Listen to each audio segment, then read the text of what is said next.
जब भी कभी कोई चुनाव होता है तो उस चुनाव में जब चयन करना होता है तो दो बातों पे आप फैसला कर सकते हैं। एक, किसी भी उम्मीदवार या जनप्रतिनिधि का काम और उसका आचरण। जब यहां से आपने मुझे मौका दिया तो रोहतक को आगे बढ़ाने के लिए, रोहतक को आगे लेके जाने के लिए, रोहतक का नक्शा बदलने के लिए जो काम उस समय किए थे वो भी आपको याद होंगे। और बचपन से लेकर आज तक, क्योंकि मेरा अपना गांव है, बचपन से लेकर आज तक मेरा जो आचरण रहा है, जो सार्वजनिक जीवन में जो आचरण रहा है, वो भी आपके आगे है। मैं अपने गांव से कहना चाहता हूं कि काम और आचरण की कसौटी पे अगर आपकी आत्मा ये गवाही दे कि मैं आपका बेटा खरा उतरा है, तो पूरा गांव मेरा साथ देना। मैं आपके आशीर्वाद दूंगा।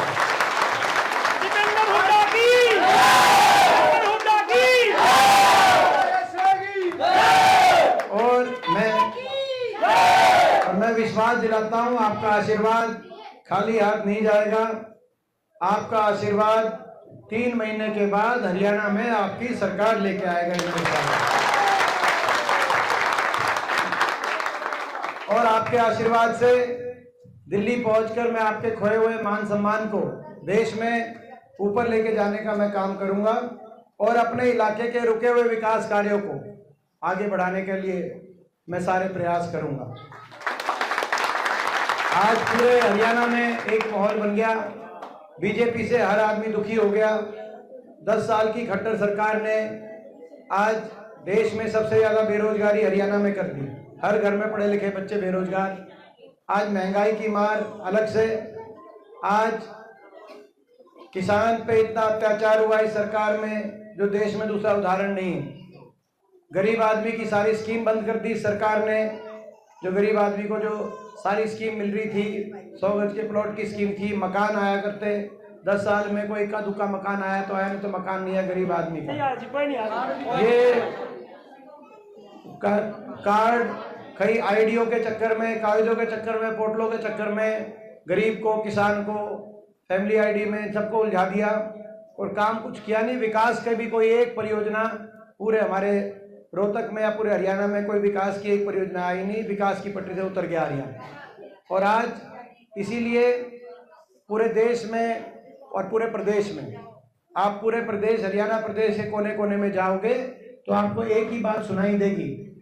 कालका पिंजौर से लेकर और नांगल चौधरी तक और होडल पलवल से लेकर डबाली सिरसा तक एक ही आवाज आएगी कि बीजेपी की सरकार जारी है और हुड्डा साहब के नेतृत्व में कांग्रेस पार्टी की सरकार आ रही है।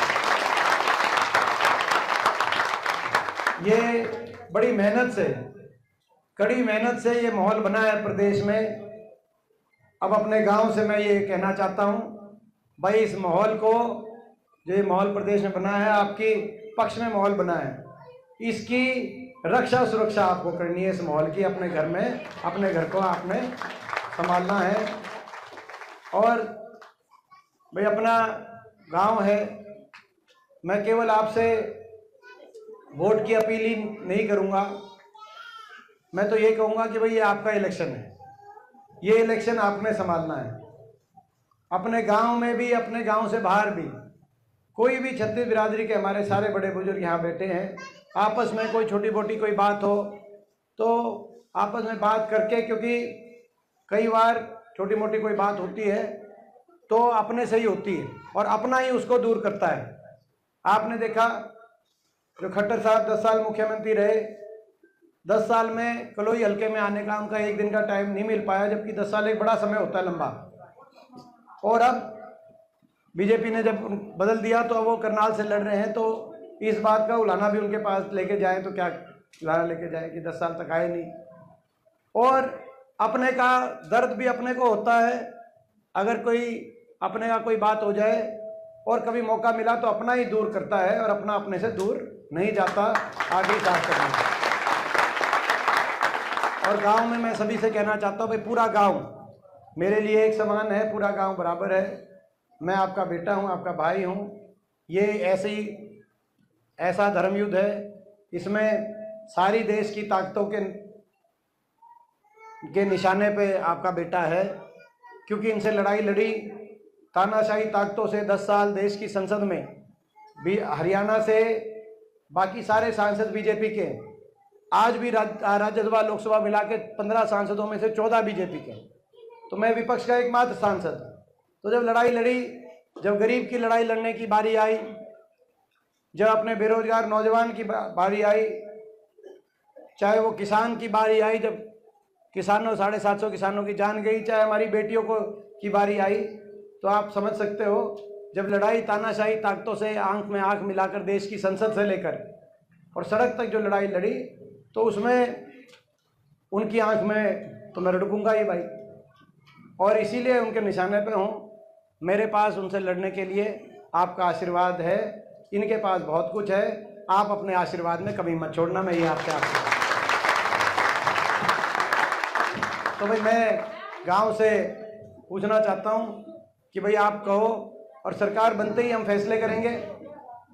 सरकार आपकी बनेगी, हमारी जो 2-3 जो फैसले हैं, सबसे पहली कलम से बड़े बुजुर्गों की पेंशन 6000 करने का हम काम करेंगे।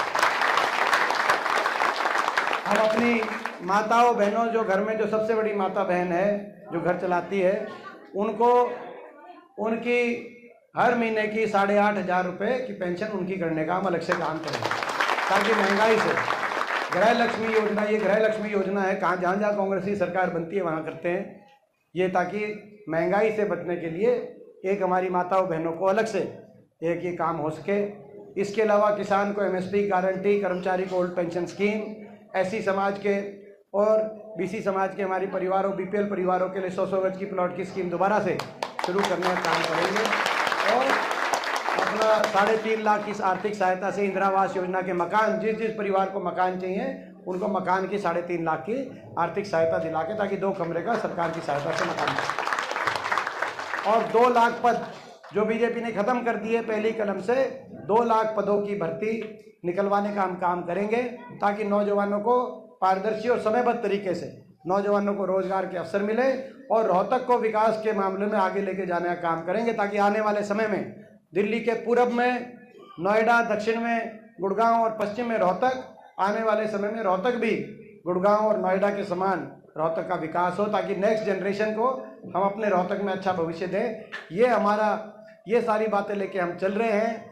ये लड़ाई हरियाणा के भविष्य को बचाने की लड़ाई है, ये लड़ाई बाबा साहब के संविधान को बचाने की लड़ाई है, ये लड़ाई रोहतक के विकास की लड़ाई है। बाबा साहब के संविधान, आज बीजेपी का घमंड इतना हो गया कि बीजेपी कह रही है कि बाबा साहब के संविधान को तोड़ेंगे। मैं बीजेपी को कहना चाहता हूं, बाबा साहब के संविधान को तो आपको आज भी नहीं आने देंगे, तोड़ेंगे तो बीजेपी का घमंड तोड़ने का हम काम करेंगे। तो मैं गांव से पूछना चाहता हूं कि बहुत 10 की 10 सीट पे जाना है, 10 दिन का टाइम है, आप समझ सकते हो कि बहुत लंबा सफर है, किसी एक दिन में कितने गांव करने हैं आप समझ सकते हो। तो मैं गांव से इजाज़त लेता हूं कि भाई आप बताओ, आप ये इलेक्शन आप संभाल लोगे, और मैं निश्चित होकर आगे जाऊं तो एक बार हाथ उठा करके पूरा रुड़की गांव बताओ। और भाई मैं सारे रुड़की गांव से कहना चाहता हूं, छत्तीस बिरादरी से, भाई मैं उम्मीद करता हूं पिछली बार से भी बढ़ाकर इस बार, भाई ये पिछली बार से भी किमें ना किमें बताओगे, नहीं बताओ भाई। मैं इसी बात का मैं पूरे गांव का धन्यवाद करते हुए, और इसमें ज़्यादा से ज़्यादा पोलिंग प्रतिशत, ज़्यादा से ज़्यादा जो वोट बाहर भी जारी हो उनको बाहर से भी मंगा लेना, ये कहते हुए मैं आप सबसे बहुत बहुत धन्यवाद। बहुत बहुत धन्यवाद MP साहब का जी, बहुत बहुत आप सभी का धन्यवाद।